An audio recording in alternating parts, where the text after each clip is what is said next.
Mehli Mistry, who was the trustee of the Tata Trusts, he has been ousted from the board. Essentially, he has been voted out. Mehli Mistry was a very, very long time confidant of Ratan Tata. When Tata trustees are fighting, nobody is going to gain. This battle is not ending here.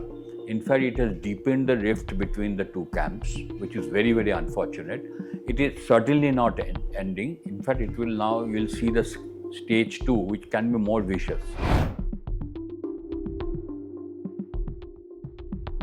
You see, there is no official word on the subject from anybody. From Tata Trust also, there has been no. But the point is that what has happened is, as we all know, is very, very unfortunate because it has happened with a group like Tata's.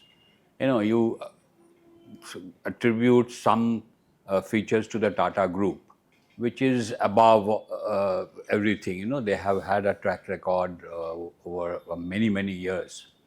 But what has happened today, let me tell you in short, is that Mehli Mistry, who was a trustee of the Tata Trusts, he has been ousted from the board. Essentially, he has been voted out. Normally, the custom is that every decision of Tata Trust is done by consensus.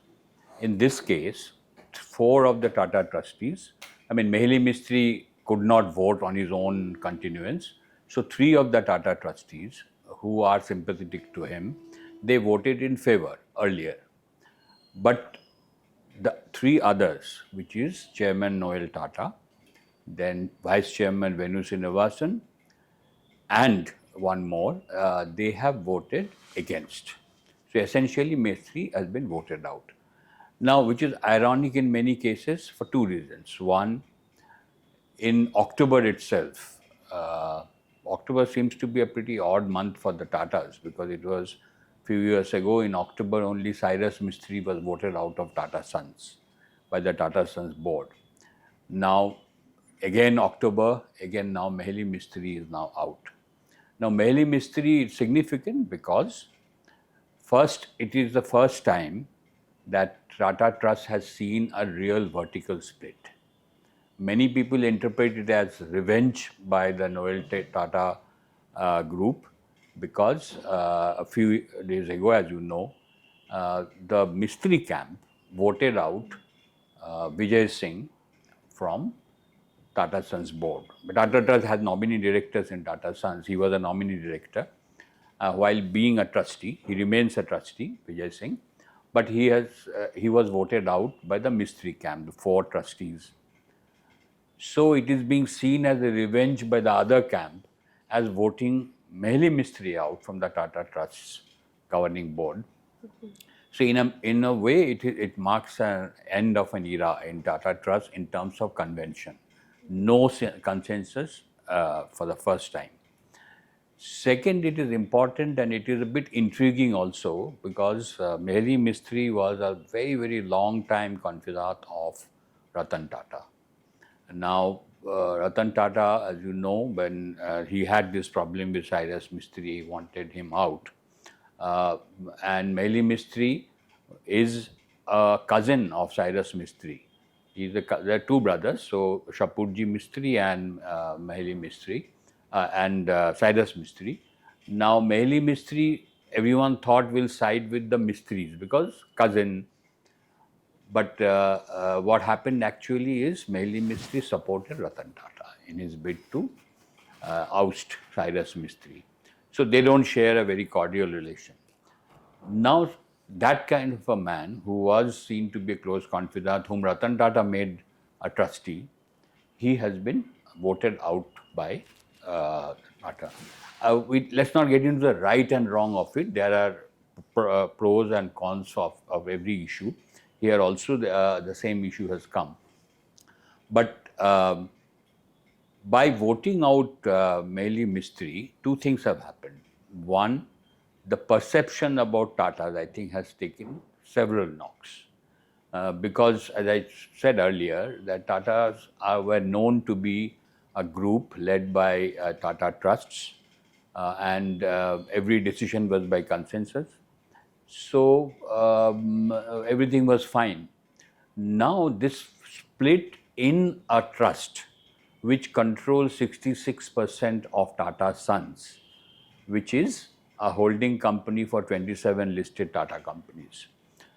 That will create a lot of governance issues. There are misgivings about how will Tata Sons run. On day-to-day operations, there is no problem.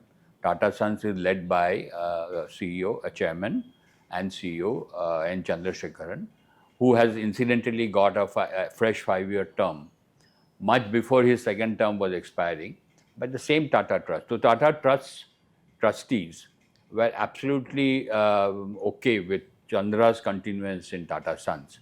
So there will be no immediate day-to-day operation level problem in Tata Sons. It is run by an able chairman. The functioning is completely different. So, and also the operating companies, they have their own boards, they have their own MDs, so there won't be any problem. No one can expect that there will be disruption in the way the Tata Group companies are performing. But what will happen is, the major, after all, Tata Trusts hold 67%, so they're the promoters of Tata Sons. So it's like a promoter which controls a lot of decisions, which has a lot of say in the way Tata Sons takes decisions. So in case of any major decision which involves a policy level change, for example, Air India acquisition, it has to be approved by Tata Trust. Now, those kind of decisions for Tata Group now, they're entering into several new areas. They will need a lot of backing from the promoters, which in this case is Tata Trust. Now, Tata Trust's rift is going to create complications as far as the larger macro policies are concerned, which cannot be good for any company as large as the Tatas.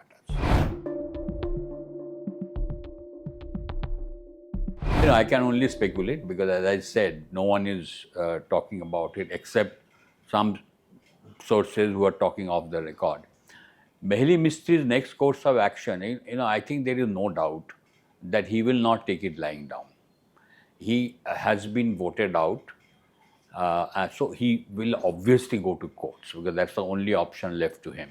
Now, on what grounds can he go to court? That is interesting.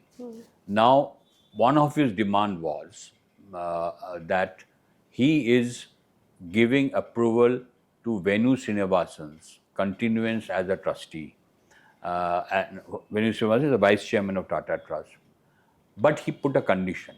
The condition was that I am giving it, and I hope, and I want, when my term comes to an end, which is just 7 days apart, 28, today is actually the day his term came to an end. When my term comes up for end, it should be an unanimous decision. As for the conditional approval he had given. Now, the one legal option could be that he will challenge Venu Srinivasan continuance as Tata Trust's trustee or vice chairman. Now, whether in law you can take a retrospective withdrawal looks to be absurd, but this is a demand he had made. Now that he has been voted out, so he might act on it. And as you know, in law, when countries' big lawyers come in, they can, I am saying absurd, but the lawyers who will be representing Mehli, they might have a different view.